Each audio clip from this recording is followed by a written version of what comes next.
Welcome in, football fans. It is RGR football, and job number one is taking care of this guy so he can do what makes him special. That's it.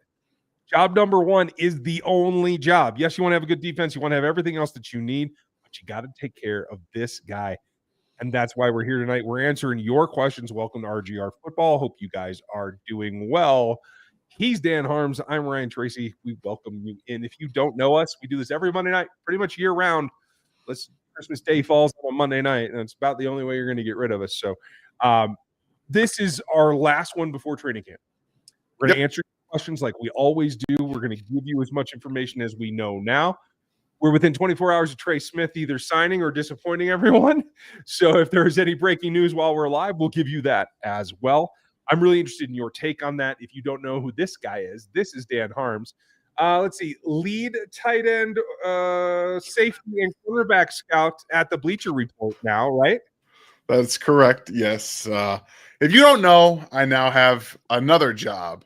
I don't work at the Draft Network anymore, so at least there's no overlap there. But yes, if you guys have been paying attention to the draft scene at all, Bleacher Report has been at the forefront of some of the best scouting work in the business, and now that includes my work, which is still incredible to think about. So yeah, it's a lot of fun, guys. You can tell that there's nothing back here because we are moving.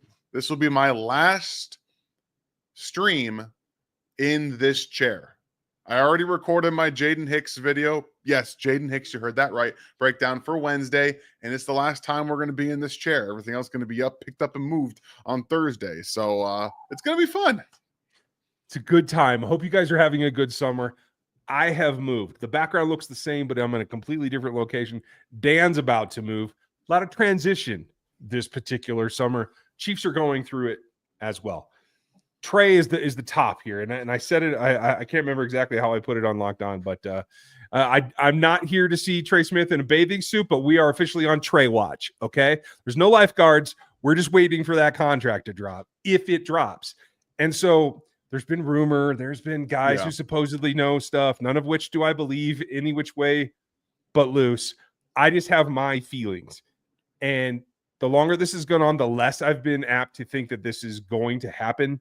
But it's really starting to ramp up now. Where are you currently 22 hours from deadline, or 21 hours from deadline? I'm the same place that I've been the entire time. I'm cautiously unoptimistic. I don't feel like they're going to get this done. I know everyone's very excited because Ricky the dog has reported that he's going to get signed. Guys, the Chiefs don't have guys with sources named Ricky. I'm sorry. He just doesn't have sources inside the building, as much as that may disappoint you. If he's right, he guessed, which means he did a lot of guesswork around the contract like he's done with everything else. He's trying to throw things at the wall to make them stick. That's what he does, and that's fine. It's good for him. Congratulations. The fact of the matter is we are, like you said, less than 24 hours away from the deadline. And there is zero peep, nothing, not a word. Trey Smith wouldn't give you anything in his interview with Kay Adams last week. Right now, the report that was just released from Ian Rappaport says that we don't know. We don't know. The biggest names in the industry that have some call and some pull with the Chiefs organization don't have any information for you. So I in the same place that I have been. I don't believe they are going to get him signed. And if they do, I'm also not trying to say like they shouldn't sign him. That is not my thing here. They should sign him. I'm just not to the point where I think they're going to get it done. I think he wants more than Chiefs want to offer, and they will not budge. And that's been a very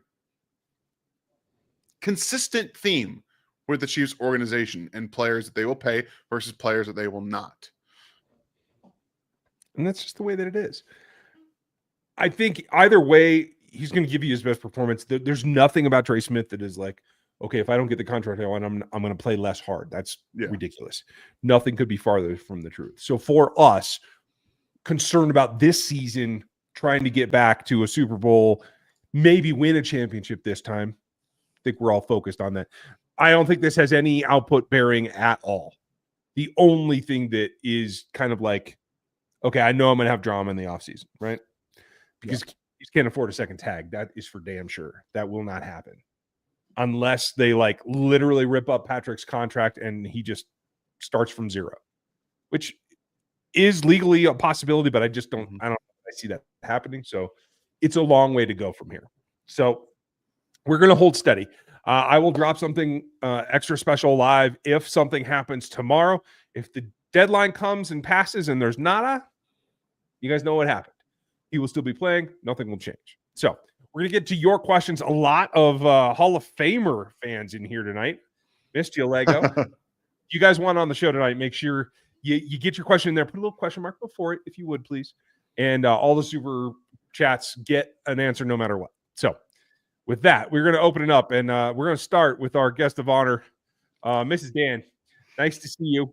Wanted to let you know that Dan is disappointed he won't get to see you all around KC anymore. He loves meeting you guys. Anyone in the Ohio area, don't be afraid to say hello.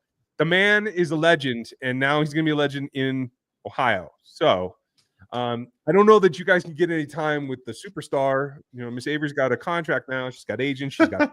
I can't even get her PR people on the phone. So, like, we're gonna have to play it by ear. But Dan, you can get. Yeah, you guys.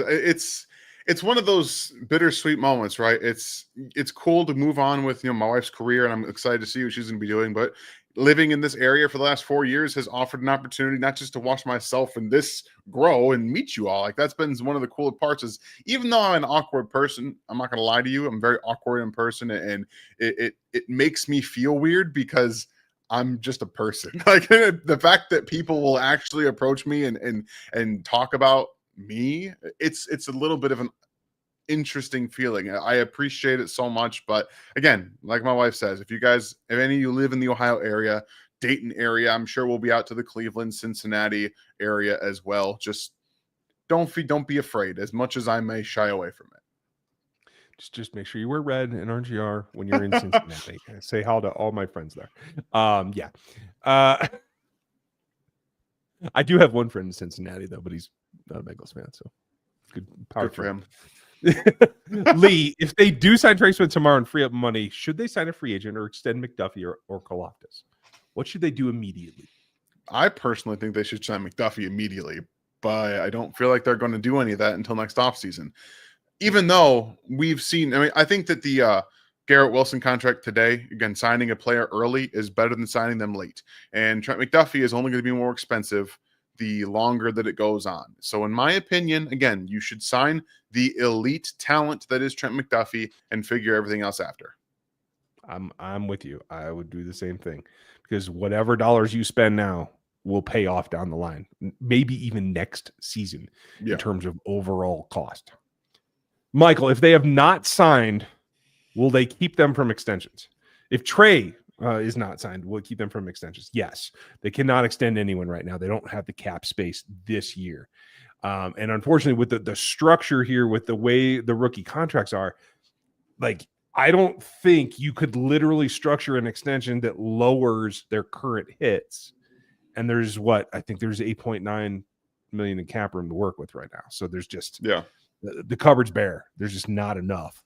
So, Michael, I do think that would effectively, for operational, funds for the season, if you get injuries and you have to bring someone in, like, I don't think they can get it done until then. Yeah, I'm with you. Steve, can you something more about tell us something more about the other Chiefs UDFA, the back from Stephen F. Austin, my friend? So the Chiefs do not have another running back on the roster from Stephen F. Austin. They have no player on the roster from Stephen F. Austin. They only have 5 running backs on their current roster. Only one of them is a UDFA, I believe. Then you got Carson Steele at fullback. So unfortunately, Steve, if you had a name, maybe at one point he was thought about, but they don't actually have anybody on the roster under that. Yeah, I'm double checking unless they signed somebody in the last day or two that I totally missed, because there's the Elijahs. Elijah Young's not from Stephen F., right? He's from Western Kentucky. Kentucky. Way out in Western Kentucky. There's a Zach Bryan song about that. Just wanted to say that because it's in my head today. Sorry, folks. I'm a little haphazard here tonight.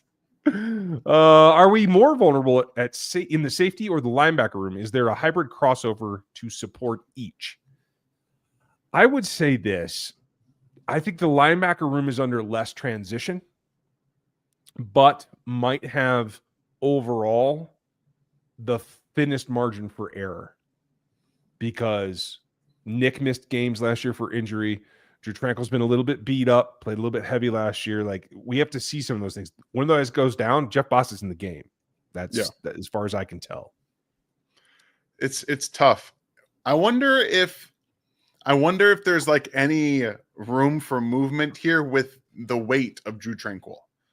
Because if he loses some weight, he can always go back to playing free safety. Spags playing for safety. He's got no problems putting him back there heavier. Like, he's done it multiple times. True. I would be interested to see that shift in dynamic. The problem is, again, you still don't have anybody that's really proven at the safety position specifically. It's a lot of, we're expecting a lot of Jordan Hicks, like we're expecting a lot. And again, you guys are going to see my video on Wednesday about why I expect him to be a breakout player.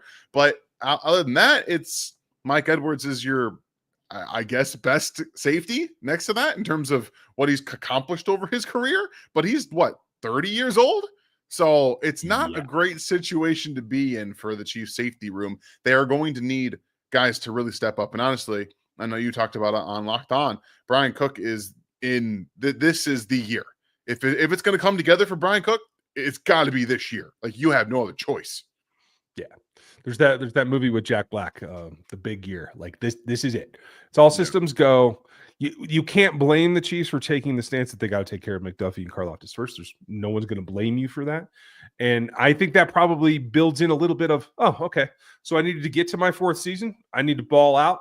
And I think that he will respond to that. I think he just needs to get in his head that he needs to react a little bit earlier.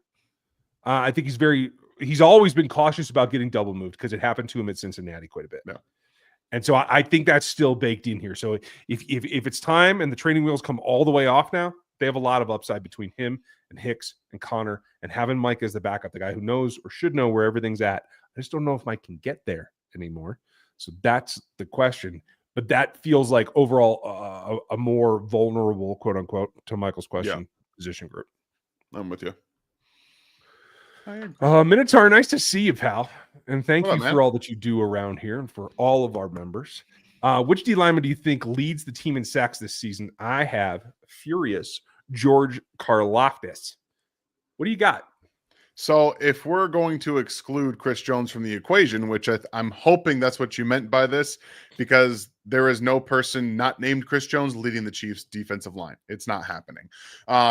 For me specifically, I actually think we might see a little bit more from Charles Menahue inside. If you go back to the postseason, he had a couple of, go for it. We had a couple of pressures and sacks in the postseason from interior pass rush. I think you might see him in there more. So I'm actually probably going to say Charles Menahue. We'll wait to see what Ryan has to say. So I'll keep this queued for you, Minotaur, and then when he comes back, I'll put him back on.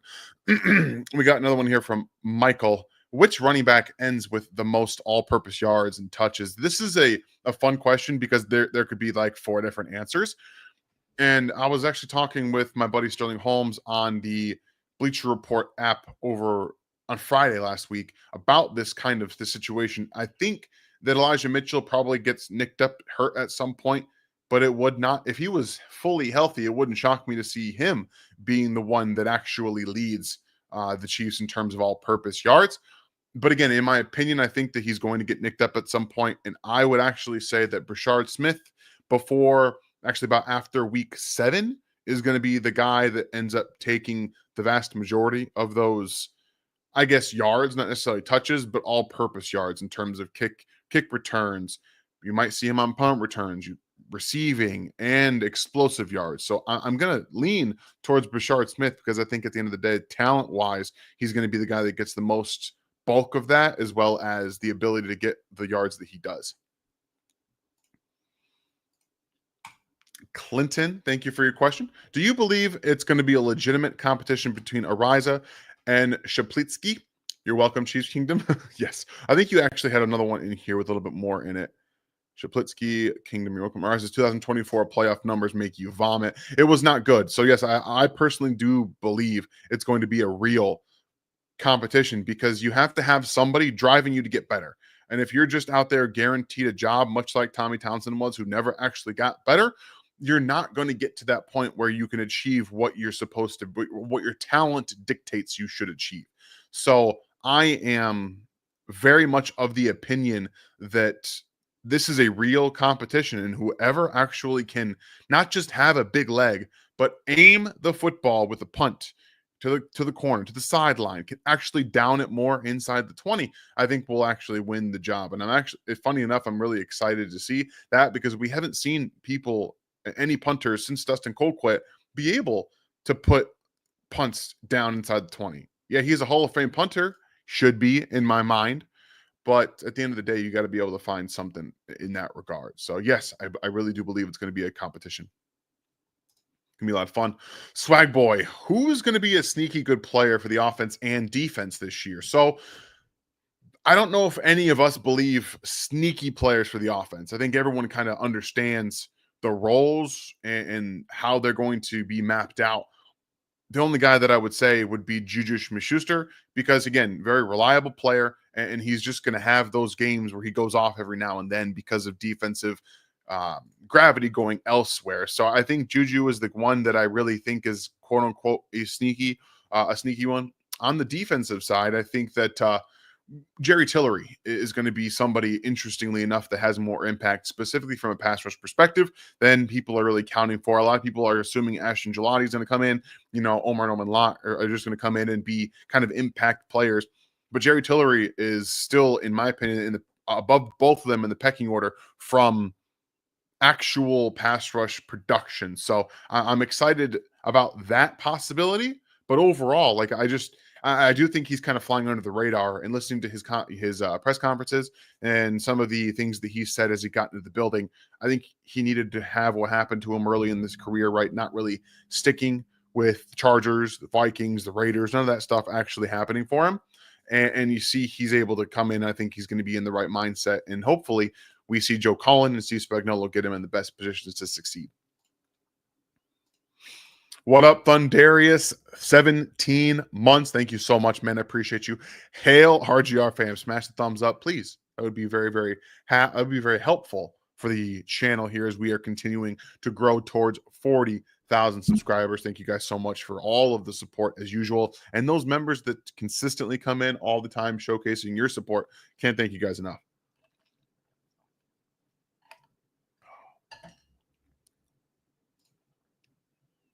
And congratulations again to Thundarius on the 17 months, man. Very much appreciate it. Let me find some of these questions here real quick. Swag Boy. I think Philly would go back to back, unfortunately. I don't see anyone that can beat them. Well, lucky enough for every NFL team, years are always hard to repeat. The Chiefs were lucky enough to do it 2 years ago, and they went to back-to-back Super Bowls, went to 3 straight Super Bowls. Like, they've done that. I think the Eagles are definitely going to be in position to win the Super Bowl. Definitely make it back. I'm interested about what some of the losses are going to mean for them specifically. I know that they're going to be probably fine with Steen. I think is going to come in for Mekhi Becton at right tackle, or excuse me, right guard. But we're going to kind of have to see how that plays out. The defensive line is still very good, but I think that there's a chance that they can still get beat. I think the Commanders will give them a much better run this year. And at the end of the day, if Jalen Hurts doesn't have the big games that he's had in big games, which to his credit, he's typically done, they are just kind of an average team. And I think that that's been something that's we'll kind of find out. Hopefully the Chiefs can get them back after what we saw last year. Not really a great time, as you all know. Appreciate you, Swag. Ba-bum, ba-bum, ba-bum. Yeah, I'll answer that question for sure.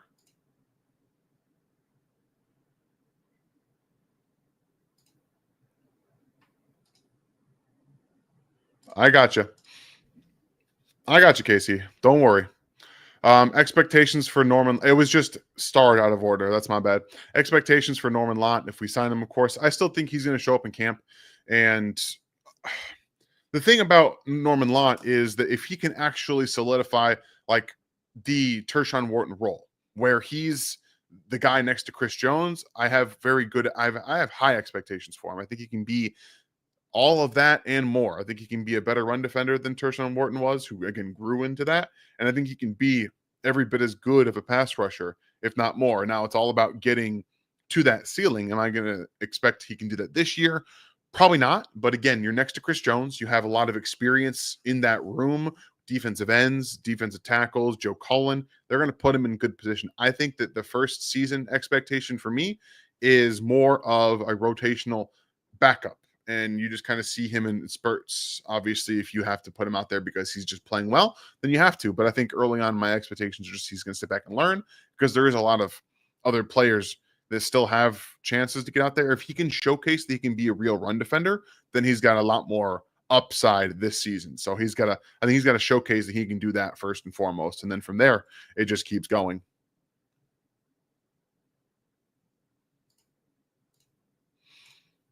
Oh, we did that. My bad. Cody, I have the disappointment gift locked and loaded. It's unfortunate. And I hope that doesn't happen for everybody. Again, I'm expecting him to not get extended, but at the end of the day, we hope, right?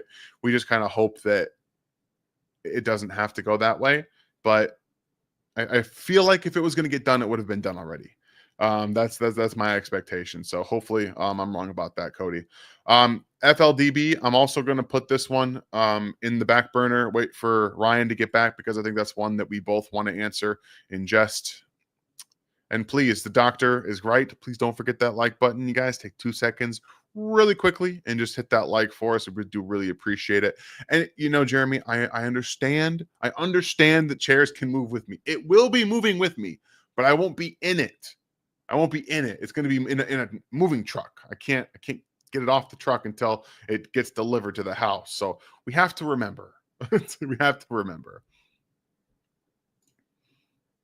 I appreciate the humor and the sentiment, though. Another one here from Swag. Dan and Ryan, do you think the Chiefs will score more than 30 points in a game this year? I mean, yeah, at least once, right? I think they're going to do it at least once. I would hope a handful of times. I think that this has got to be the year that, again, barring everyone staying healthy on the field, that they're going to be in the situation to actually put more points on the board. And at the end of the day, it's the offensive line. If it works out and the chemistry is there, the talent is clearly there, I think, at this point, and they actually get the left side figured out, I do think that they're going to be in position to actually have Patrick trust it. Because if he doesn't, then it doesn't matter. I don't think they're going to score 30 points in a game if they can't trust it. So that's the big differentiating factor for me, is if that offensive line can get healthy, stay healthy, and be play up to the talent level, I do think that Patrick and the offense can score a lot more than we've seen. Kevin, could the rookie running back get some major carries to offset Kareem's lack of explosiveness? So we still have to remember that Isaiah Pacheco, Kareem Hunt, Elijah Mitchell, if he stays healthy, are all going to be involved in the offense one way or another. I believe Brashard Smith at this point, again, he's more explosive and can give you more than Elijah Mitchell can, but the experience factor for Elijah can outweigh some of that. He's probably still going to be explosive. So first, if he's in camp and he's showcasing what he can do, I think he will. I think he's going to be, my hot take is that he's going to finish the season leading the Chiefs running backs in yards, regardless of receiving or running or rushing. So that's what I believe is going to happen. That's more of what I want, I think at the end of the day. Oh, there he is. Yeah, we got a little stuff going on here, so I'm going to hang out as long as I can. No problem. We got a couple that you can answer as well. I gave my answer being obviously Chris Jones, if he's not talking about Chris. Taking him out of the mix. That. Yeah, but my other one was Charles Omenihu. I think will be the guy. Yeah, that's where I was going to go. Again, another prove it and another getting down towards the end of the career. Like nothing left to lose, right? Pull it all out of the bag. It's kind of where I lean as well. I'd love to see Norman Lott push somebody, but I think that's probably going to take an extra season. You're probably right about that. And then we got this one from FLDB, who I didn't give my take on it at all either. But what are your thoughts on Nate Taylor getting the spot on ESPN? Yeah, I'm happy for Nate. He's put in the grind. I mean, he's a Kansas City guy, and Adam's been there forever. It's big shoes to fill, to tell you the truth. I think maybe the most memorable moment is when they were doing the pre-draft thing before 2017, and Adam called the Mahomes pick like earlier than anyone. Like he's had an impact, and to step into those shoes, I think that's good for Nate, and I think Nate does a great job in bringing his opinion, his personality to the beat. I'm interested to see what happens to the rest of the beat as well. I think there's going to be a domino that kind of shuffles down through a lot of the roles that are in Chiefs media. So I don't think it's close to over, but cheers to Nate. Yeah, again, it's always good to see people who are on the beat have been there a long time, worked their way up through it. And it's usually from The Athletic to ESPN, right? That typically is the way that it goes. So I don't know if it was a surprise to me that went down. Is he the most experienced guy on the beat? No. I think there are more of them that have been there longer that maybe should have gotten maybe a fair shake. I don't know how the process went. That's not I don't know anything about that, but I think Nate deserves it. Like, fantastic work consistently, articles. Then I think that's the big thing, is that he's gonna go over there and bring his writing experience. He used to work for the New York Times as well. So this is not a guy who's not inexperienced in writing and things like that. It's going to be a good changeover for him, I think. And we got to remember too that we're lucky that we are in a media space that is not only filled with a bunch of us that are good content creators that know the game. Some of us know the game. Some of us are great, like creative content makers, but there's also a lot of actual good journalists that do the job the way it's meant to be done as well. And that's how we get reliable information, right? Because the Chiefs are one of the most closed off, secretive organizations in the league. So remember that all these guys that do this job for real and are journo majors and do it right, that's really key for us to have the experience that we have in Chiefs Kingdom. That is it, man. If we can't trust beat reporters, it makes our job much, much harder throughout the whole process. And I tell you guys, as for us on our end who know the game and want to continue to do that, when we get verified real information from guys with boots on the ground, it makes it a lot easier for us in that regard. Another one here from Bradley. My whole thing comes with Trey Smith and his contract is get the deal done or just let him walk into the season without a contract. Those are the only two options, Bradley. Yes, you're right about that. I don't know like I said, I don't know what's going to happen. I feel like this is going to be what we've seen. The fact that it came down to the deadline makes me think it's just not happening. And again, I feel like it would have been done if it was going to be done already. And there are some that like literally get done the day of, right? I think Chris Jones did that, right? Walked in, signed it, went to camp. It does happen. But yeah, once you're on the tag, you're either playing on the tag or you work out a deal by this date. That is it. Those are the only two options. It's not like he's not going to play for the Chiefs, and it's not like they have any other options. So that will be what happens. But that's part of the deal. And then you start all over for next year. That's a fact. Realistic trade value for Trey Smith. Excuse me. It's difficult. There are teams that will do it. I don't know if it'd be somebody that I think feels that they're a guard away from a championship. I don't know. If the Niners have another really good season and they feel like they just need to bolster their offensive line, could they do that? Possibly. There are some other teams that I think are going to be close to being contenders that maybe they want to upgrade. Maybe the Texans. I feel like Commanders line is pretty dang good at what they do. I don't know if that'd be an option, but again, you have to be under contract. The tag and trade scenario is about run out of space because the upside for the trading team is always to sign the big extension. So it really just puts the whole thing on, hey, we're going to repeat this next year. Exactly. Like I was going to say, he almost has no value right now in terms of trading because teams they want to know what the number is. They want the security, because if you're going to trade for somebody, not only do you have to give up draft capital, then you got to loan out the money. You got to give them the money. So if the contract was done, trading would be a lot easier because you know what the value is. But right now, teams don't know what it is, and they just have to trade for and then sign. Like it was tough for the Chiefs when they had to trade for Frank Clark. They gave up quite a bit in terms of value trade capital wise, and then gave him $20 million a year. Teams don't want to do that anymore. No, I don't blame him. I'm gonna have to step away here, Dan. So I'm gonna read this last one for you and let you take over.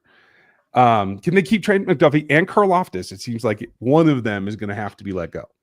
Yeah, I mean, you guys, it never has to be that way.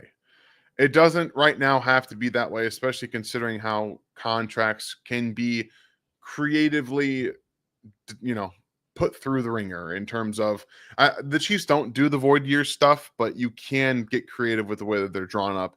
And yes, I do believe that they can both be kept under contract. I'm not expecting either it to be one of the other. I think personally that it will be, but they can sign both players, specifically with the cap consistently going up.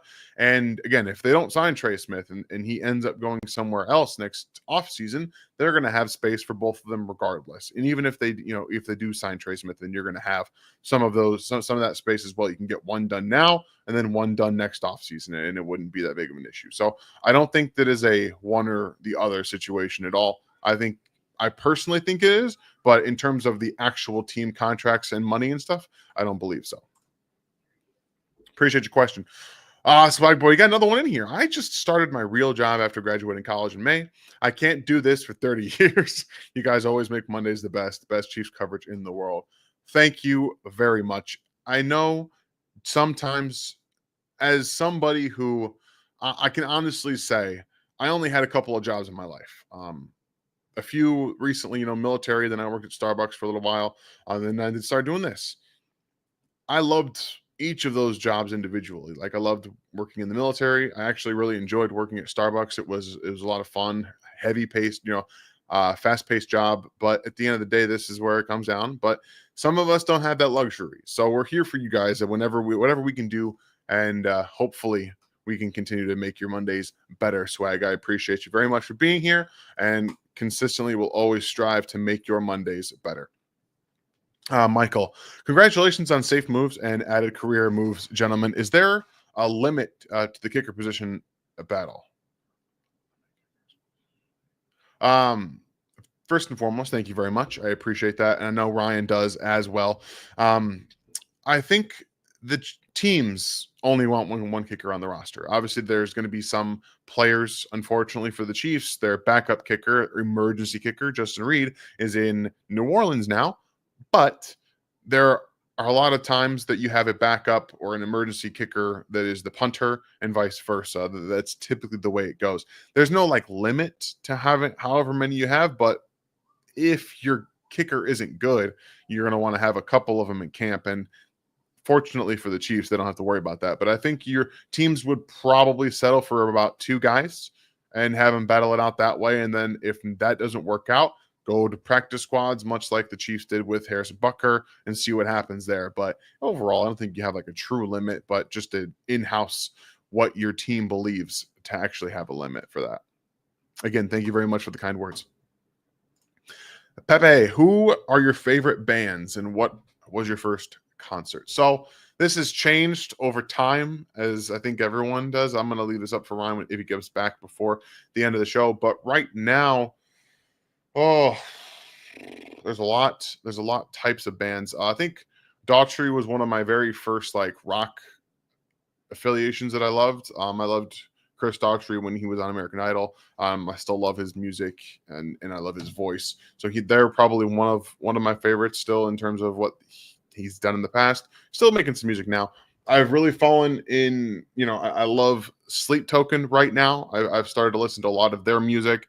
But it goes through I have some heavier metal. I also listen to punk and pop punk and things like that. There was I still love Mayday Parade and All Time Low and some of those emo bands, whatever you want to call them, things like that. But at the end of the day, I still have a lot of different types of music that I will go into and listen to those for different moods that I'm in. The first concert I ever went to was REO Speedwagon, and Pat Benatar was actually opened for them. And it was a great concert. I saw that in Michigan before I left for the military. So that was a really cool show.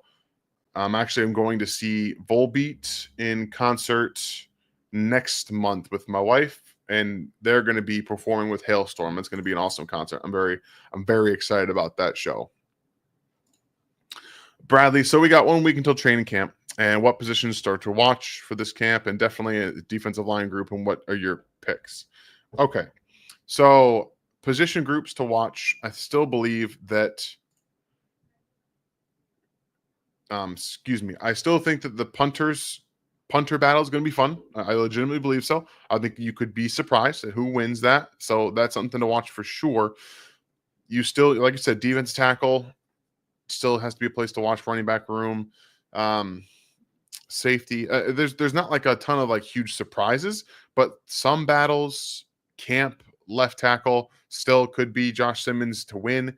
You're going to have some corner battles in terms of 2 versus 3 versus 4. I would also say probably a wide receiver 6. Like that's like the last one for me. Those are the places that I'm watching. And I think we're going to find some interesting things at camp as well. Alex, thank you for being a member for 35 months. Mahomes is going to go off. I'm ready. Ring number 4. I would love it. I think obviously we would all love it. I do expect him to have a good season.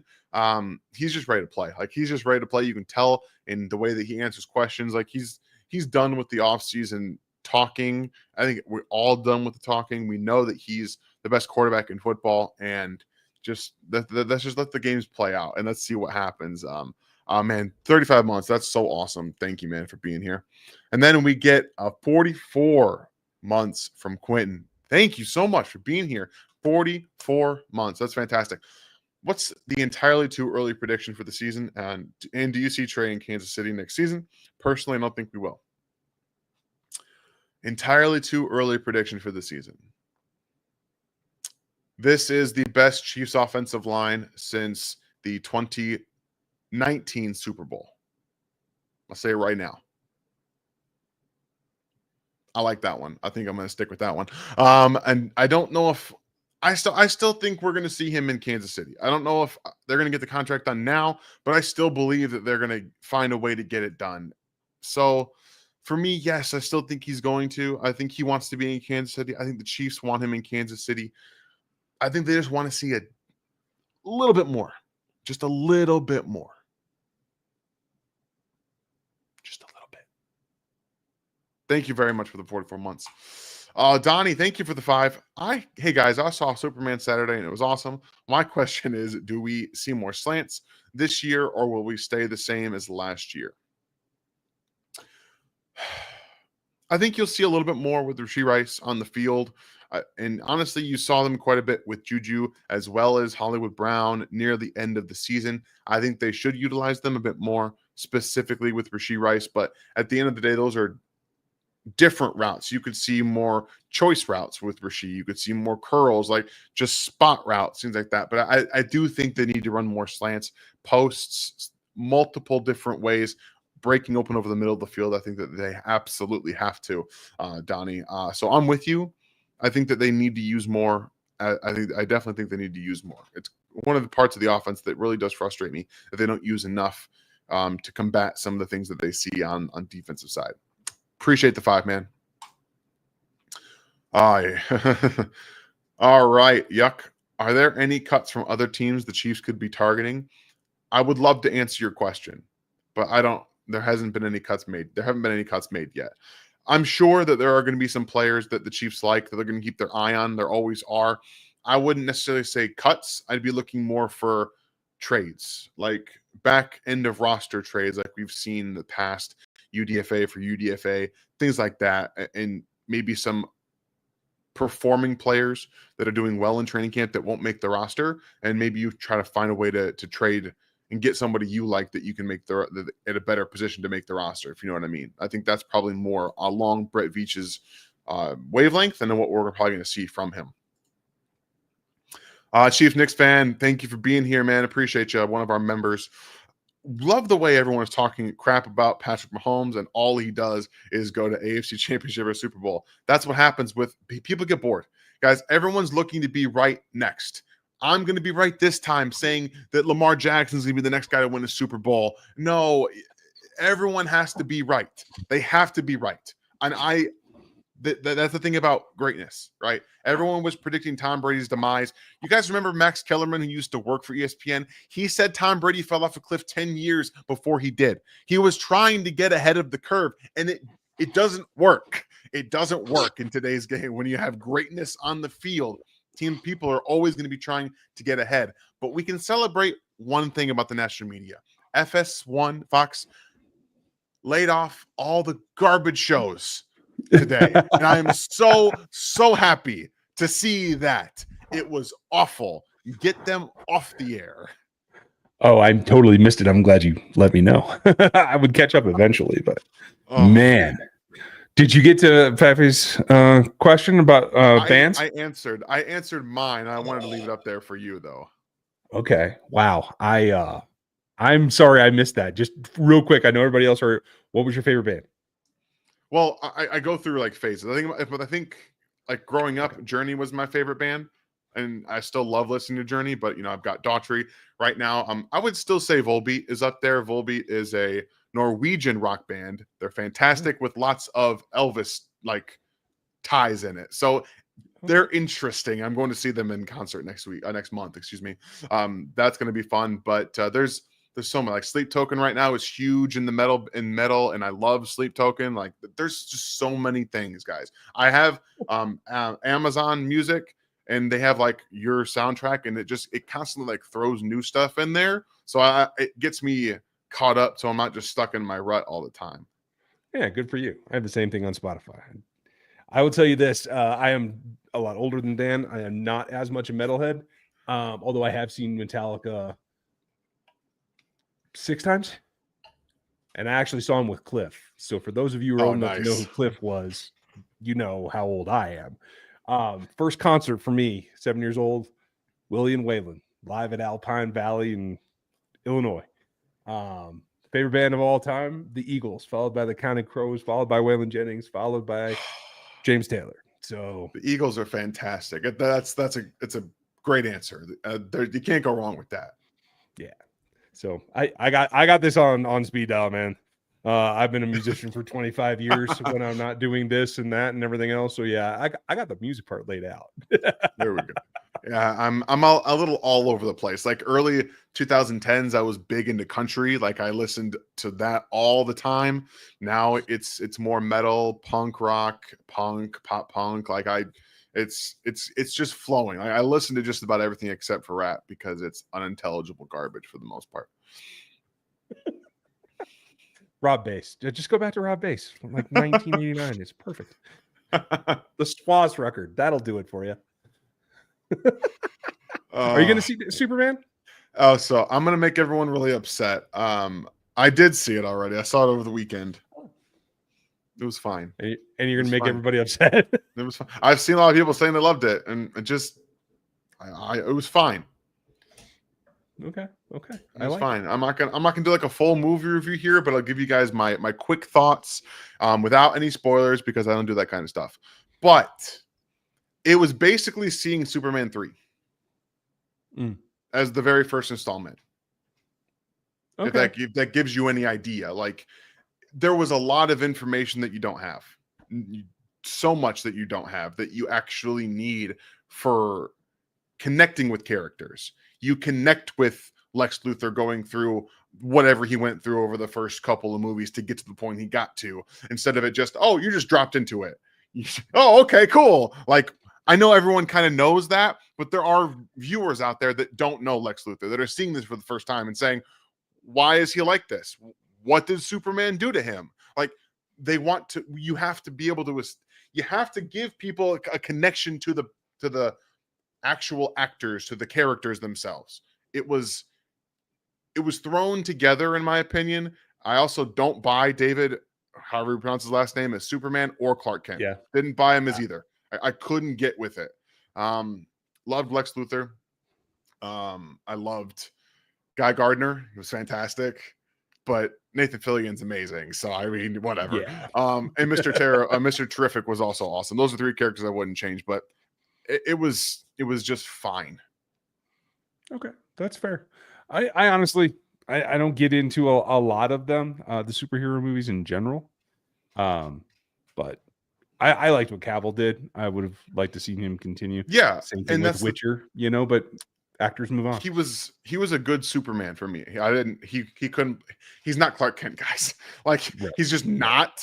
It's not, and that's okay. But he was the epitome of Superman for me. Like that's I see it. I hear you. Any hopes for Jared Wiley? A lot of hope, not much conviction yet. We hopefully in training camp we'll start to get some updates and we'll see where his evolution is. I'm hoping by the bye, maybe he's able to practice again. I honestly don't know what to expect.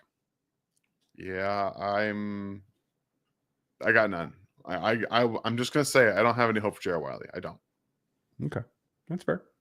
Thank you, Minotaur, though. Good to see you. And I want to get Jared in here because I probably missed that for a while. Good to see you and Safe Moves. Hope you're doing well, buddy. And thank you for the Appreciate you, support. Logan. Yep, very much so. Bradley, what I want to see Andy Reid do in training camp is for the offense, is for the offensive needs to be more slant routes, more seam down the field, and more is the flavor of the offense. And Dan, I'm right about this. Dan, you are right about this, I guess. I don't know. You're better at reading than I am. I can't read. It's hard, guys. I think with a healthy wide receiver room, one that knows the offense better, you can open up the playbook a little bit more. We talked a little bit about slants earlier. I think they should run more with Rashee Rice back on the field, but he runs like more glance routes, and they're more dictated based on where the linebacker is. So like I said, you could see more spots and glances, slants, different things like that over the middle of the field. But I would agree, more real seam routes because the Chiefs just don't really run a lot of them, and the ones that they do, they just don't throw them. Like if you watch other offenses, Matthew Stafford, Dak Prescott, like these guys just will throw a seam ball. The Chiefs just don't really do that. So I'd like to see a little bit more of that involved, but it also require Andy Reid to trust his quarterback and the receiver to make a play that isn't wide open. Yeah, that's absolutely true. You got to hope that is still in there somewhere, and then they can get back to it. It does take a little bit as you go. This is what was making me chuckle there. Sorry. Yeah, that's fair. Of all answers, I didn't expect that one, Jay. Yeah, and I can understand that, Frankie. I saw Metallica the first time in a bar in Chicago. So that tells you how little I paid for that experience. But if you ever go back and watch the Injustice videography, I'm on those shows. I'm in about the 12th row. I was 17 years old when they filmed that thing. Zeppelin in purple. Good Lord, man. You are classic. I like it. That's a good thing to be, Joe. Okay, so with Pat's hands, hopefully, finally untied in the wide receiver room, do you expect larger fourth quarter defects? I assume you mean deficits. And let us peek at the mustache man. Meaning getting out to lead so that Gardner Minshew can come in. Got it. See, I got that one. Right. I got that one. No, you did. Yeah, you did. I didn't get that one. I would I would love to see Gardner Minshew 3 times this year. It's not going to happen though. In fourth quarters, I mean, by the way, I don't want to see him any other time. Okay. I never want to see him outside of a fourth quarter, ever. But I don't think it's going to happen. Yeah. There's a week 18. You can do it, Gardner. He's a groovy dude. Like, I think he's interesting. And I honestly, from what I saw in training camp, in OTAs, I'm sorry, I think he may have a better camp than we expect. Somebody came and took Bailey Zappi off of the Chiefs practice squad last year. Like, there's a reasonable possibility that you keep Patrick under wraps a little bit more this preseason. You let those guys fight it out, and one of them becomes a tradable commodity. I truly believe that there's somebody out there that would trade for one or both of them if there's a significant injury. I think Gardner would be the only guy. Again, because he's really started in the NFL for multiple seasons. True. He has experience. So if he can have a good training camp, maybe you can get something for him there. But overall, I think Andy Reid wants him as the backup. I truly Yeah. believe that. And honestly, I do too. I don't want Bailey Zappi as the backup. I really don't. Yeah, Bailey's not ready. Even I, as the last remaining surviving fan of Bailey Zappi, I do see that he needs to be brought along slower. I still think he still has some potential, and this system I think plays to some of his strengths. So he may get there. Thanks, Michael. Dan, nice to see you, buddy. Brother Cannon Creek and Reverend Harms. I like that. See, we're gonna put that together. That's like a buddy movie, just waiting It to is. happen. Thanks for everything you guys do. Well, thank you, Dan. And it's Appreciate been a you. couple of years since I saw you, but I appreciate you very much. And it's good to hear from you. Cody, thank you, buddy, for being one of our members. If the running back room is the biggest question mark on the offensive side of the ball, could you see the Chiefs making a trade for a Jacksonville running back or another team with so many drafted? There are a lot of rookie running backs out there. So there are. I still think the Chiefs are pretty comfortable where they're at. If they weren't comfortable, they would have brought Nick Chubb in. You can't convince me otherwise. I just don't believe they wouldn't have brought a Hall of Fame running back in, regardless of him coming off of injury. Especially because they just signed Elijah Mitchell. They're not. They still have Isaiah Pacheco in the room. They're not that worried about injury. Okay, they're just not. And you would think they should be with that experience. Thank you, Cody. And Bradley, I have a strange feeling that Joshua Simmons is going to take left tackle spot and predicted Jalen Moore is going to take Juwan Taylor's job at right tackle. Book it. I cannot disagree any more adamantly. They're not going to bench Juwan Taylor unless he gets himself in a bad spot of penalties. Even with Moore there, Taylor's making 27 million, 29 million this year. They cannot afford to put him on that bench. Now, if he starts to fall apart, okay. I don't really see that. As bad as he plays at times, I don't really see him falling behind a Jalen Moore on a position change. I don't know how you feel. It's the penalties for me. If the penalties continue, and again, this is based on the caveat that Jalen Moore's having a great camp. He's been great in camp and preseason, and assuming he starts the first couple of games at left tackle, but even if he doesn't, we are assuming that he's had a great camp and he's like itching to get on the field. And Juwan Taylor is just the same player that he's always been. Like that has to be how it happens in how he gets the job. Or again, like Ryan said, he falls off a cliff and just stops playing football, basically. There's always a possibility that he's just playing better than Juwan Taylor is in camp. That's where you have to have the conversation. That's where you have to say, at some point, the money can't matter. You're paying him no matter what. The money can't matter. The best five have to matter. It doesn't matter what the money is. It has to be the best five. So if there has to be a conversation about this, that's where the problem comes in. Yeah, exactly. That's one thing. If he falls on his face in failure, that's an easy fix. But I will say, Bradley, that I do see this scenario that you're talking about being what happens in 2026. Yeah, I do think that's the longer term outcome. Doc, nice to see you. What do you guys think about Trey Watson? Any chance of him making the 53 of the practice squad? Practice squad, yes. I don't see anything else. We're going to jump into speed round because I've got something still going on here. So Jalen Watson to safety. We need more speed back there. I don't think Jalen Watson has a speed advantage over Jaden Hicks. I could be wrong, but I'd have to go back and check. But Jalen's an outside corner. He's not moving to safety. Yeah, that's the only guy that would move to safety right here is probably Najee Johnson. Maybe CRW. He's done that in the past, but it's probably a waste, to be honest. But yeah, one of those guys. Your thoughts on putting forward and Asante Samuel Jr.? Everyone keeps picking the Chargers, and I don't see how their defense isn't worse after losing Fulton, Samuel, Ford, Tillery, Bosa. Talking heads are dumb. I don't know what to tell you. I've been saying this. Their defense looks awful. I really appreciate what Jesse Minter does. I don't think he's gonna be able to cover it up this year. Yeah. Is Tamari Connor experiment over? Where did it go wrong? No, it is not over. And I think they just got to get him out of the nickel. They seem to be reluctant still, but I think he makes plays in open space and he will eventually get to there. Do you disagree? At the end of the day, he has a nose for the football. He does. Like, that's obvious. I don't think there's an experiment that gone wrong. He's a big nickel / safety. He is not a nickel / safety. He's a big nickel / safety. He cannot play against slot receivers. He can't. No, it's a bad idea. And we're going to finish up with Perry. Depending on the Texans giving a second round pick a full guarantee and how this will affect all picks moving forward. I mean, I think it's kind of silly. It's all staggered. It's all in there for the most part. Like, the fully guaranteed is a monkey wrench, but in the end, I don't think I think it's going to be a contractual obligation. We're going to see guys miss camps. It's not going to change the money.